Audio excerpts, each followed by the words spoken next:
ഈശോയ്ക്കും അമ്മ മാതാവിനും കോടാനുകോടി നന്ദി ഇവിടെ വന്ന് സാക്ഷ്യം പറയാൻ വേണ്ടി അനുഗ്രഹിച്ചതിന്. എൻ്റെ പേര് സുബി രാജ്. ഞാൻ അടൂർ പത്തനംതിട്ട ജില്ലയിൽ നിന്നാണ് വരുന്നത്. ഇതെൻ്റെ ഹസ്ബൻഡാണ് റിജു.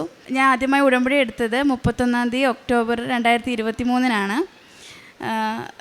അതിലൊരു നിയോഗമായിരുന്നു. ഞങ്ങളുടെ പുതിയൊരു വാഹനവുമായി ബന്ധപ്പെട്ട ഒരു കേസ് കൺസ്യൂമർ കോർട്ടിലുണ്ടായിരുന്നു. അപ്പോൾ അത് ഞങ്ങൾക്ക് അനുകൂലമായിട്ട് വരണം എന്നുള്ളത്.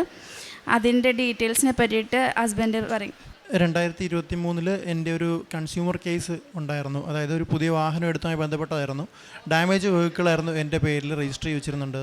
അതിൽ പലതരത്തിലുള്ള കോൺവെർസേഷൻ നടന്നതിന് ശേഷവും എനിക്കൊരു സാറ്റിസ്ഫൈഡ് ആയിട്ടുള്ള ഒരു റെസ്പോണ്ട് അവിടെ നിന്ന് കിട്ടിയിട്ടുണ്ടായിരുന്നില്ല. വാഹനം മാറ്റി വരികയോ അല്ലെങ്കിൽ കൊടുത്ത എമൗണ്ട് തിരിച്ചു തരികയോ ചെയ്തിട്ടുണ്ട്. 2,25,000 രൂപ ഉണ്ടായിരുന്നു. ആ എമൗണ്ട് എനിക്ക് തിരിച്ചു തന്നിട്ടുണ്ടായിരുന്നില്ല. ഞാനത് കേസ് പിന്നെ ഡിസ്ട്രിക്ട് കേസിലേക്ക് കൊടുത്തിട്ടുണ്ടായിരുന്നു, കോർട്ടിലേക്ക് കൊടുത്തിട്ടുണ്ടായിരുന്നു. അവിടെ ഏകദേശം ഒരു 4-5 മാസത്തോളം ഒരു നീക്കുപോക്കും ഇല്ലാതെ ഇങ്ങനെ പോയിക്കൊണ്ടിരിക്കുകയായിരുന്നു. ഞാൻ പലയിടത്തും തിരക്കാൻ പറഞ്ഞത് വർഷങ്ങളെടുക്കും, കേസുകൾ ഇങ്ങനെ പോയിക്കൊണ്ടേയിരിക്കും നമ്മളതിൻ്റെ. അപ്പോൾ എല്ലാ മാസവും ഇതുപോലെ കേസ് വിളിക്കുമ്പോൾ പോകുന്നു. അതുപോലെ ഈ എതിർഭാഗം എനിക്ക് വക്കീലൊന്നും ഉണ്ടായിരുന്നില്ല. ഞാൻ ഒറ്റയ്ക്കായിരുന്നു അവിടെ ഡ്രാഫ്റ്റ് ചെയ്തതും അതുപോലെ തന്നെ വാദിച്ചതുമെല്ലാം. അപ്പം എതിർഭാഗത്തെ വക്കീൽ ഇതുപോലെ ഓരോ കാര്യങ്ങൾ പറയുന്നു, അടുത്ത ദിവസത്തേക്ക് മാറ്റി വയ്ക്കുന്നു, വാദങ്ങളൊന്നും ശരിയായി പോകുന്നില്ല. അപ്പോൾ ഇത് ഒരുപാട് കാലഘട്ടം എടുക്കുമെന്നുള്ള കാര്യം എൻ്റെ ജോലിയിൽ നിന്ന് ഞാനിങ്ങനെ ലീവ് എടുത്തിട്ട് ഇതുപോലെ കേസിൻ്റെ പുറകെ നടക്കുന്നു. ഭയങ്കര ബുദ്ധിമുട്ടായിരുന്നു. അങ്ങനെ അതിൽ ആക്ച്വലി 2 മെമ്പേഴ്സും ഒരു പ്രസിഡൻറ്റുമാണ് ഉള്ളത്. ഞാൻ പോകുമ്പോഴെല്ലാം ഒരു പ്രസിഡൻറ്റും ഒരു മെമ്പറും മാത്രമായിരുന്നു ഉണ്ടായിരുന്നത്. എന്നാൽ എൻ്റെ ഭാര്യ ഇതുപോലെ ഞങ്ങളിവിടെ നിന്ന് ഉടമ്പടി എടുത്തതിന് ശേഷം എൻ്റെ അടുത്ത് പറഞ്ഞു, ഇതിൽ ഈ ഉപ്പും തൈലവുമായിട്ട് പോകാൻ പറഞ്ഞു. ഞാൻ അങ്ങനെ അതുമായിട്ടാണ് കേസിന് പിന്നീട് ഒരിക്കൽ പോയത്. ദൈവത്തിൻ്റെ തീരുമാനമായിരുന്നു എന്ന് നമുക്ക് തീരുമാനിക്കാം, ചിന്തിക്കാം. എന്ന് വെച്ച് കഴിഞ്ഞാൽ അന്നേ ദിവസം 2 മെമ്പർ ഉണ്ടായിരുന്നു, അതുപോലെ പ്രസിഡൻ്റ് ഉണ്ടായിരുന്നു. അഡീഷണൽ ഉണ്ടായിരുന്ന മെമ്പർ അന്ന് എനിക്ക് വേണ്ടി സംസാരിച്ചു. അതുവരെ ഞാൻ എന്തൊക്കെ പറഞ്ഞിട്ടും ഒന്നിനും ഒരു നീക്കുപോക്കം ഉണ്ടാകാതെ പോയിരുന്ന കാര്യം അന്ന് ജസ്റ്റ് സംസാരിച്ചപ്പോൾ തന്നെ എനിക്ക് വേണ്ടി അവിടെ ദൈവത്തിൻ്റെ ഒരു പ്രവർത്തനം ഇവിടെ നടന്നിട്ടുണ്ടായിരുന്നു. അതായത് ആ മെമ്പർ എനിക്ക് വേണ്ടി സംസാരിച്ചു, എൻ്റെ കാര്യങ്ങളെക്കുറിച്ച് ഹൈലൈറ്റ് ചെയ്തു. എനിക്ക് അനുകൂലമായിട്ടുള്ള വിധികൾ അവിടെ ഉണ്ടായി. അതിന് എതിർപ്പ് പ്രകടിപ്പിച്ചുകൊണ്ട് എതിർഭാഗം വക്കീൽ പല രീതിയിലുള്ള സംസാരങ്ങളുണ്ടായി. അതിനുശേഷം അടുത്തൊരു ദിവസത്തിലേക്ക് അത് മാറ്റിവെച്ചു. ആ മാറ്റിവെച്ച തീയതിയിൽ ചെന്നപ്പോഴും എൻ്റെ വാഹനവും എൻ്റെ ഫുൾ എമൗണ്ട് റീഫണ്ട് തരാനായിരുന്നു അവിടെ ഉണ്ടായിരുന്ന വിധി. അത് അവർ അംഗീകരിച്ചിട്ടുണ്ടായിരുന്നില്ല. പക്ഷേ കോടതി വിധി മുന്നോട്ട് തന്നെ പോയി. ജനുവരി 2024 3-ാം തീയതി എനിക്ക് വിധി വന്നു.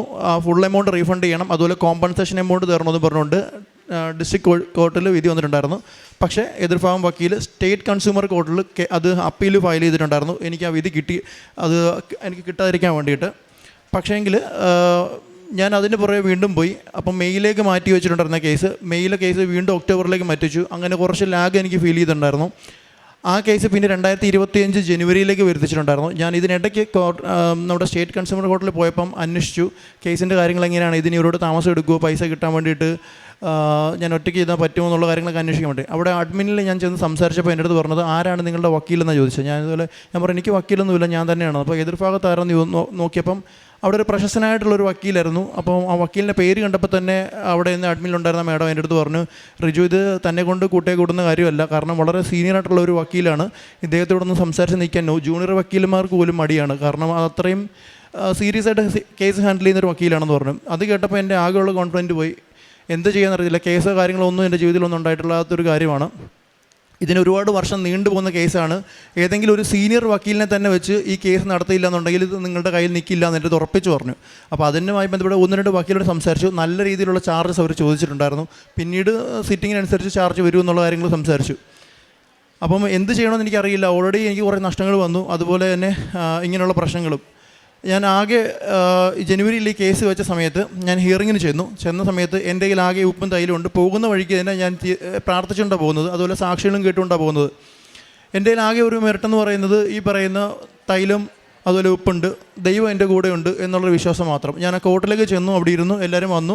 കേസുകൾ ഓരോന്നോരോന്നായി വിളിച്ച് പോകുന്നുണ്ട്. ഞാൻ അവിടെ ഇരിക്കുമ്പം ശ്രദ്ധിച്ച് ഒരു വക്കീൽ വരുന്നു, അതുപോലെ 2 വക്കീൽ ഒരുമിച്ച് വരുന്നു. അപ്പം ഇവരെ കണ്ടപ്പോൾ തന്നെ അവിടെ വക്കീലന്മാരെ ഒരല്പം സ്പേസ് കൊടുക്കുന്നു, റെസ്പെക്റ്റ് കാണിക്കുന്നു. അപ്പോൾ തന്നെ എനിക്ക് മനസ്സിലായി, നോർമലി ഇത്രയും പേര് വന്നിട്ട് പോലും ഈ ഒരു ബിഹേവിയർ ഞാൻ കണ്ടിട്ടുണ്ടായിരുന്നില്ല.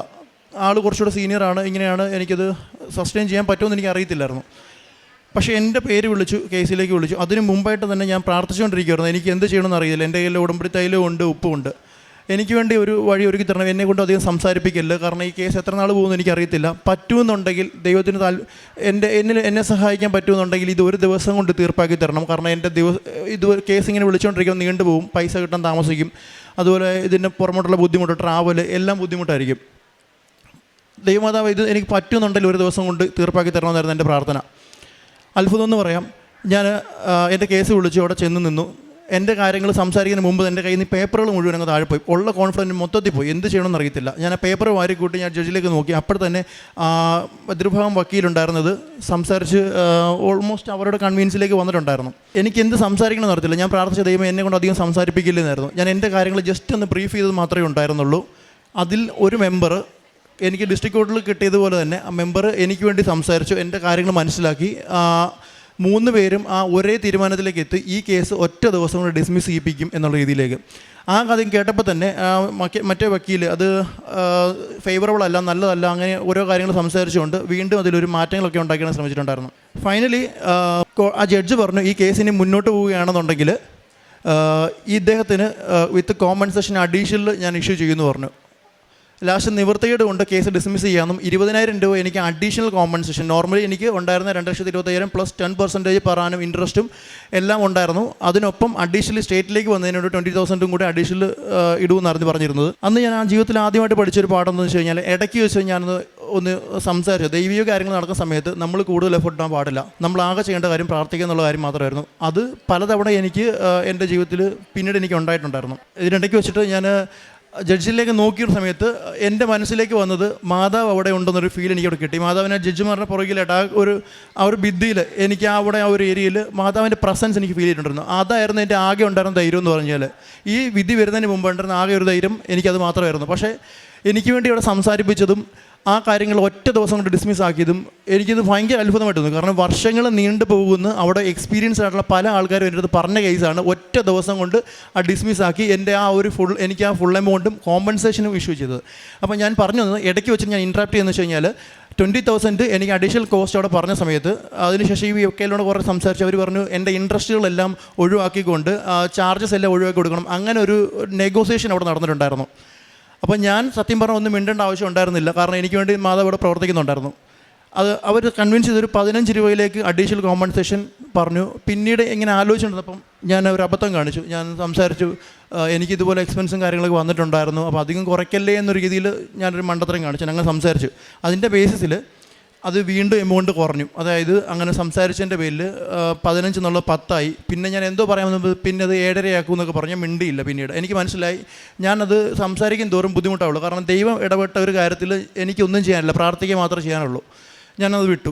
അപ്പം അഡീഷണൽ വന്ന കോസ്റ്റ് അവിടെ എനിക്ക് 5,000 ആയിരുന്നു ഉണ്ടായിരുന്നത്. പക്ഷേ എങ്കിൽ എൻ്റെ അതുവരെയുള്ള ഫുൾ 10% ഇൻട്രസ്റ്റ് കോസ്റ്റ് എല്ലാം ചേർത്ത് എനിക്ക് 2,25,000 രൂപ ചിലവായാലും 3 ലക്ഷം രൂപയോളം എനിക്ക് കോമ്പൻസേഷൻ ഉൾപ്പെടെ എനിക്ക് അവിടുന്ന് വിധി കിട്ടി. ഞാൻ അതുമായിട്ട് മടങ്ങി. ഞാൻ വളരെ എനിക്ക് എന്ത് ചെയ്യണമെന്ന് അറിയില്ല. കാരണം ഡിസ്ട്രിക്റ്റിൽ തന്നെ ഇത്രയും മാസങ്ങൾ നടന്ന കേസ് സ്റ്റേറ്റിലേക്ക് വരുമ്പോൾ വർഷങ്ങൾ പോകുമെന്നുള്ള ചിന്തയിലാണ് ഞാൻ വന്നത്. എനിക്ക് ഒറ്റ ദിവസം കൊണ്ട് ഒരു ബുദ്ധിമുട്ടുമില്ലാതെ മാതാവ് എനിക്ക് എൻ്റെ ഫുൾ എമൗണ്ട് എനിക്ക് തിരിച്ചു തന്നിട്ടുണ്ടായിരുന്നു. അപ്പോൾ എനിക്കത് പറയാൻ അതിനുശേഷം ഞാൻ ഭയങ്കര ഒരു കോൺഫിഡൻ്റ് ആണ്. എനിക്ക് എന്ത് കാര്യത്തിനും അതിനുശേഷം എനിക്കൊരു ജോലിയുടെ കാര്യത്തിന് വേണ്ടിയിട്ട് ഞാൻ ഇതുവരെ പോയി 3 തരത്തിൽ ഇൻ്റർവ്യൂസ് ഉണ്ടായിരുന്നു. ഇതെങ്ങനെ പാസ്സാവുമെന്ന് എനിക്കറിയാം. ഞാൻ ആഗ്രഹിച്ചതാണ് ഇതിനടുത്ത് ജോലിക്ക് കയറണം എന്നുള്ള കാര്യത്തിൽ. ആദ്യത്തെ തരത്തിൽ പാസ്സായപ്പോൾ ഞാൻ ഇതുപോലെ തന്നെ പിന്നെ എണ്ണയും ഉപ്പുമായിട്ടാണ് പോയത്. രണ്ടാമത്തെ തലത്തിലേക്ക് കുറച്ച് ടഫാണ്. അപ്പം അത് പാസ്സാവുന്നുള്ള എനിക്ക് ഗ്യാരണ്ടിയുള്ള കാര്യമൊന്നുമില്ല. അതുപോലെ ഞാൻ ഇതുപോലെ തന്നെ സാക്ഷ്യവും കണ്ടുകൊണ്ട് ഈ ഉടമ്പടി തൈലുമായിട്ടാണ് പോയത്. എന്നെ നല്ല കംഫോർട്ടാക്കിക്കൊണ്ടാണ് എൻ്റെ അടുത്ത് ഇൻ്റർവ്യൂ ചോദിച്ച കാര്യങ്ങളും സംസാരിച്ച കാര്യങ്ങളും ഒരു ബുദ്ധിമുട്ടും ഇല്ലാതെ എനിക്ക് ആ ഇൻ്റർവ്യൂ പാസ്സാൻ പറ്റി. പിന്നെ 3rd സ്റ്റേജ് സ്റ്റേറ്റ് ലെവലിലുള്ളൊരു പിന്നെ ഇൻ്റർവ്യൂ ആയിരുന്നു. ആ ഇൻ്റർവ്യൂവിന് എനിക്ക് പോകാൻ പറ്റി. അവിടെയും ഇതുപോലെ തന്നെ കുറേ എനിക്ക് പേടിയുണ്ടായിരുന്നു. പക്ഷേ അകത്ത് പോയി സംസാരിച്ച് കഴിഞ്ഞപ്പോൾ എന്നെ കംഫോർട്ടായിക്കൊണ്ട് എനിക്ക് ആ ജോലി അത്ഭുതം എന്നുള്ള രീതിയിൽ എനിക്ക് കിട്ടിയിട്ടുണ്ടായിരുന്നു. ജോലിയിൽ കയറിയ സമയത്ത് പിന്നെയും ബുദ്ധിമുട്ടുകളുണ്ടാവും. കാരണം ട്രെയിനിങ് കഴിഞ്ഞ് എനിക്ക് ലൊക്കേഷൻ തരുന്ന സമയത്ത് അവിടെ വളരെ ഡൗൺ ആയിട്ടിരിക്കുന്ന സിറ്റുവേഷനാണ്. അത് എങ്ങനെയെങ്കിലും അപ്പ് ചെയ്യണം എന്നുള്ളതാണ് എൻ്റെ അടുത്ത് പറഞ്ഞിരുന്നത്. എന്നിലൊരു കോൺഫിഡൻറ്റ് അവർ ട്രെയിനിങ് കഴിഞ്ഞപ്പോൾ തന്നെ ഉണ്ടായിരുന്നു. കൊണ്ടുവരുന്നൊരു വിശ്വാസമുണ്ട് ഉണ്ടെന്നൊക്കെ എന്നോട് പറഞ്ഞായിരുന്നു. ഞാൻ ദൈവത്തിന് പ്രാർത്ഥന ചെയ്യുമ്പോൾ എന്നോട് അവർ വിശ്വാസം തന്നിട്ടുണ്ട്. എനിക്ക് അങ്ങയുടെ വിശ്വാസമുള്ളത്. എനിക്ക് എന്തെങ്കിലും ചെയ്യാൻ പറ്റുമെന്നുണ്ടെങ്കിൽ അത് ചെയ്ത് കാണിച്ചു കൊടുക്കണമെന്ന് പറഞ്ഞു. ഫസ്റ്റ് മാസം തന്നെ എനിക്ക് നവംബർ 24 തന്നെ ഞാൻ ചാർജ് എടുക്കുന്നത്. 6 ദിവസം കൊണ്ട് തന്നെ 3 times ബെറ്ററായിട്ട് പെർഫോമൻസ് എനിക്കിവിടെ കൊണ്ടുവരാൻ പറ്റിയിട്ടുണ്ടായിരുന്നു. അതുപോലെ തന്നെ നെക്സ്റ്റ് മന്തിലേക്ക് എനിക്ക് 36th പൊസിഷനിൽ നിന്ന് എൻ്റെ ആ ഒരു ലൊക്കേഷൻ എനിക്ക് 9th പൊസിഷനിലേക്ക് കൊണ്ടുവരാൻ പറ്റിയിട്ടുണ്ടായിരുന്നു. അത് വളരെ രീതിയിൽ ഹൈലൈറ്റ് ആവുകയും പിന്നെ അത് ഓരോരുത്തരും എന്നെ അപ്രിസിയേറ്റ് ചെയ്തിട്ടുണ്ടായിരുന്നു കമ്പനിയിൽ തന്നെ. അപ്പോൾ ഇതൊക്കെ എൻ്റെ ബുദ്ധിമുട്ടല്ല, തടസ്സങ്ങളും ബുദ്ധിമുട്ടും ഉണ്ടാകുന്ന സമയത്ത് ഞാൻ എല്ലാ ദിവസവും അതുപോലെ തന്നെ പ്രാർത്ഥനയുടെ കാര്യം പറയുകയാണെങ്കിൽ എനിക്ക് ദൈവവിശ്വാസം ഉണ്ടെങ്കിലും രാവിലെയും വൈകിട്ടുള്ള പ്രാർത്ഥനയോ കാര്യങ്ങളൊന്നും എനിക്ക് പണ്ടുണ്ടായിരുന്നില്ല. ഈ ഉടമ്പടിയിലേക്ക് വന്നതിന് 30 വയസ്സുണ്ട്. ഇതിനിടയ്ക്ക് ഈ ഉടമ്പടിയിലേക്ക് വന്നതിന് ശേഷം മാത്രമാണ് ഞാൻ ദിവസവും രാത്രിയിലും അതുപോലെ രാവിലെയും പ്രാർത്ഥിക്കാൻ തുടങ്ങിയത്. അതിൻ്റേതായ അനുഭവങ്ങളെന്ന് പറയുമ്പം എവിടെ എന്ത് ബുദ്ധിമുട്ടുണ്ടെങ്കിലും എനിക്ക് ഒരിടത്തും അധികം തടസ്സപ്പെടേണ്ടി വന്നിട്ടില്ല. എൻ്റെ പ്രശ്നങ്ങളെല്ലാം എനിക്ക് പരിഹരിച്ച് അവിടെ കിട്ടിയിട്ടുണ്ട്. ഞാൻ ഇതിന് മുമ്പ് ഒരു സാക്ഷ്യമോ അല്ലെങ്കിൽ മറ്റൊരു കാര്യത്തിലോ ഞാനിങ്ങനെ സംസാരിച്ചിട്ടുമില്ല, പറഞ്ഞിട്ടുമില്ല. ഫസ്റ്റ് ടൈം എൻ്റെ ജീവിതത്തിൽ ഞാൻ ഇതുപോലെ ഒരു സാക്ഷ്യം പറയാൻ എനിക്ക് അറിയില്ല. ഇങ്ങനൊരു സിറ്റുവേഷൻ എനിക്ക് ഉണ്ടാവുമെന്ന് പോലും ഞാൻ മുമ്പ് ചിന്തിച്ചിട്ട് പോലും ഉണ്ടായിരുന്നില്ല. അപ്പോൾ എനിക്കിത് എൻ്റെ മാതാവിനോടും എൻ്റെ ഈശോയോടും എങ്ങനെ നന്ദി പറയണമെന്ന് എനിക്കറിയില്ല. ഒത്തിരി നന്ദിയുണ്ട് എൻ്റെ ഈശോയോടും. പിന്നെ വേറൊരു കാര്യം എന്ന് വെച്ചാൽ ഇത് പറയാൻ കാരണം നമുക്ക് ദൈവം എന്തെങ്കിലും അനുഗ്രഹം തന്നിട്ടുണ്ടെങ്കിൽ ആ ഒരു അനുഗ്രഹം പുറത്ത് പറയാതിരിക്കുകയാണെങ്കിൽ അതൊരു വലിയ കള്ളത്തരമായിട്ടാണ് എനിക്ക് ഫീൽ ചെയ്തിട്ടുള്ളത്. കാരണം എൻ്റെ ഈ അനുഭവം എന്നെപ്പോലെ പല ആൾക്കാർ അനുഭവങ്ങളോട് പറയാറുണ്ട്. ആരുടെയെങ്കിലും ജീവിതത്തിൽ അത് എപ്പോഴെങ്കിലും അവർക്കും ഇതുപോലെ നല്ല അനുഭവം ഉണ്ടാകും എന്നുള്ള ചിന്തയിൽ ദൈവത്തെ വിശ്വസിക്കുകയും അതുപോലെ ഈ കാരുണ്യ പ്രവർത്തികൾ ചെയ്യുകയാണെങ്കിൽ അവരുടെ ജീവിതത്തിൽ ഒരു ഉയർച്ചയുണ്ടാവും. എൻ്റെ ഒരു സാക്ഷ്യം കേട്ട് ആർക്കെങ്കിലും അങ്ങനെ ഒരു മാറ്റം ഉണ്ടാവുകയാണെന്നുണ്ടെങ്കിൽ അതിൽ ഞാനും കൃതാർത്ഥനാണ്. എൻ്റെ മാതാവിനും എൻ്റെ ഈശോയ്ക്കും ഞാൻ കോടാനുകൂടി നന്ദി പറയുന്നു. പ്രേക്ഷിത പ്രവർത്തനമായിട്ട് കൃപാസനം പത്രം ഞങ്ങൾ രണ്ടുപേരോട് ഒരുമിച്ച് പോയാണ് കൊണ്ടു കൊടുക്കുന്നത്. അത് ബസ് സ്റ്റാൻഡിലും അതുപോലെ ഓട്ടോ സ്റ്റാൻഡിലും പള്ളി പ്രദേശങ്ങളിലൊക്കെയാണ് ഞങ്ങൾ കൊണ്ടുപോയി കൊടുക്കാറുള്ളത്. പിന്നെ കാരുണ്യ പ്രവർത്തികളായിട്ട് ഞങ്ങൾ ചെയ്യുന്നത് ഓർഫനേജിൽ പോയി അവിടെയുള്ളവരെ കാണും, അതുപോലെ അവരോട് കുറച്ച് നേരം സംസാരിക്കുകയും പിന്നെ ഞങ്ങളെക്കൊണ്ടാകുന്ന വിധത്തിൽ പൈസ കൊടുത്ത് ഹെൽപ്പ് ചെയ്യും, ഫുഡ് വാങ്ങിച്ചു കൊടുക്കുകയൊക്കെ ചെയ്യാറുണ്ട്. പിന്നെ ഈ തെരുവുകളിൽ കിടന്നുറങ്ങുന്നവർക്കൊക്കെ ആണെങ്കിലും നമ്മൾ ഡ്രസ്സ് കൊണ്ട് കൊടുക്കുകയും ഫുഡൊക്കെ കൊടുക്കുകയൊക്കെ ചെയ്യാറുണ്ട്. ആത്മീയമായിട്ട് ഞങ്ങളുടെ ജീവിതത്തിൽ വന്ന വളർച്ച എന്ന് വെച്ചാൽ ഉടമ്പടി എടുക്കുന്നതിന് മുന്നേ ഞങ്ങൾക്ക് എല്ലാ ദിവസവും കുടുംബ പ്രാർത്ഥനയോ അതുപോലെ നേരത്തെ പള്ളിയിൽ പോവുക അങ്ങനത്തെ ഒന്നും ഇല്ലായിരുന്നു. പക്ഷെ ഉടമ്പടിയിൽ വന്നതിന് ശേഷം ഞങ്ങൾ എല്ലാ ദിവസവും മുടങ്ങാതെ കുടുംബ പ്രാർത്ഥന ചെയ്യാറുണ്ട്, അതുപോലെ തന്നെ പള്ളിയിൽ മുടങ്ങാതെ പോവാറുണ്ട്. ഇത്രയും ചെയ്തു തന്നെ എൻ്റെ അമ്മ മാതാവിനും ഈശോയ്ക്കും കോടാനുകൂടി നന്ദി പറയുന്നു. ജോബിൻ്റെ പുസ്തകത്തിൽ നിന്ന് 8-ാം അധ്യായം 5-ാം തിരുവചനം. നീ ദൈവത്തെ അന്വേഷിക്കുകയും സർവശക്തനോട് കേണപേക്ഷിക്കുകയും ചെയ്താൽ നീ നിർമ്മലനും നീതിനിഷ്ഠനുമാണെങ്കിൽ അവിടുന്ന് നിശ്ചയമായും നിനക്ക് വേണ്ടി ഉണർന്നെഴുന്നേൽക്കും. സുബി, റിജു എന്ന ഈ ദമ്പതികൾ ഇവിടെ വന്ന് അവരുടെ പ്രത്യക്ഷീകരണ സാക്ഷ്യം ഏറ്റുപറയുന്നത് ഒരു വലിയ സങ്കടത്തിൽ നിന്ന്, ഒരു വലിയ പ്രതികൂല സാഹചര്യങ്ങളിൽ നിന്ന്, ജയിലിൽ അടയ്ക്കപ്പെടേണ്ട ഒരു വലിയ സാഹചര്യത്തിൽ നിന്ന് പരിശുദ്ധ അമ്മയുടെ മാധ്യസ്ഥം വഴി റിജു എന്ന സഹോദരൻ വളരെ ആത്മാർത്ഥമായി പരിശുദ്ധ അമ്മയോട് മാധ്യസ്ഥം അപേക്ഷിച്ചതിൻ്റെ ഫലമായി ദൈവം അവരുടെ ഭാഗത്തു നിന്ന് വാദിച്ചു എന്ന് സാക്ഷ്യപ്പെടുത്താനാണ്. റിജു ഒരു റെപ്യൂട്ടഡ് ബാങ്കിൻ്റെ ക്രെഡിറ്റ് കാർഡ് ബാങ്ക് റിലേഷൻഷിപ്പ് മാനേജറാണ്. അത്രയും വലിയ ഉത്തരവാദിത്വമുള്ള ഒരു വ്യക്തിക്ക് ഒരു കോർട്ട് കേസ് നേരിടേണ്ടി വന്നപ്പോൾ അദ്ദേഹത്തിന് വക്കീലില്ലായിരുന്നു.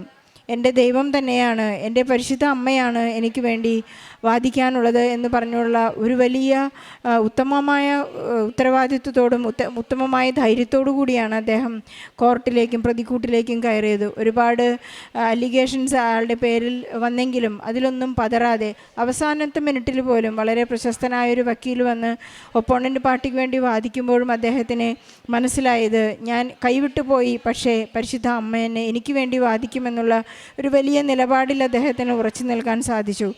ദൈവം ഞാൻ ആരാണെന്നാണ് നിങ്ങൾ പറയുന്നതെന്ന് ചോദിക്കുമ്പോൾ നാം ഏറ്റുപറയുന്ന ഉത്തരത്തിലാണ് ഈശോ നമുക്ക് മാർക്ക് തരുന്നതെന്ന് റിജുക്ക് മനസ്സിലായി. റിജു പറയുന്നുണ്ട്, നീ പത്രോസ് പറഞ്ഞതുപോലെ നീ ജീവനുള്ള ദൈവത്തിൻ്റെ പുത്രനായ ക്രിസ്തുവാണ് എന്ന് ഏറ്റുപറയുന്ന ഓരോ നിമിഷവും നമ്മുടെ റാങ്ക് കൂടിക്കൊണ്ടിരിക്കുകയാണെന്ന് റിജുവിനും കുടുംബത്തിനും മനസ്സിലായി. നമുക്കറിയാം, യോഹന്നാൻ്റെ സുവിശേഷം 2-ാം അധ്യായത്തിൽ പറയുന്നത് പോലെ അവൻ പ്രാതൽ കഴിഞ്ഞപ്പോൾ ഇവരെക്കാൾ കൂടുതലായി നീ എന്നെ സ്നേഹിക്കുന്നുവോ ശിമയോനെ എന്ന് ചോദിക്കുന്നുണ്ട് പത്രോസിനോട്. നമുക്ക് ഓരോ ഉത്തരത്തിലും നമുക്ക് പറയേണ്ടത് ഉപകർത്താവേ അങ്ങയെ സ്നേഹിക്കുന്നുവെന്ന് എനിക്കറിയാമല്ലോ. അങ്ങനെ സ്നേഹത്തിൻ്റെ മാറ്റുരച്ച് നോക്കുന്ന വിശ്വസ്തതയുടെ ഒരു വലിയ സാക്ഷ്യമാണ് ഈ രണ്ട് മക്കളും ഇവിടെ ഹസ്ബൻഡും വൈഫോടെ ഏറ്റു പറയുന്നത്. അദ്ദേഹത്തിൻ്റെ ആയുധങ്ങൾ അല്ലെങ്കിൽ അദ്ദേഹത്തിനെ ഡോക്യുമെൻ്റായി കൊണ്ടുപോകാനായിട്ടൊന്നുമില്ല. കാരണം അദ്ദേഹത്തിന് അദ്ദേഹത്തിനുണ്ടായിരുന്നത് ഇവിടെ നിന്ന് ലഭിച്ച വിശുദ്ധ തൈലവും നേർച്ച വസ്തുക്കളും ഉപ്പും മാത്രമായിരുന്നു.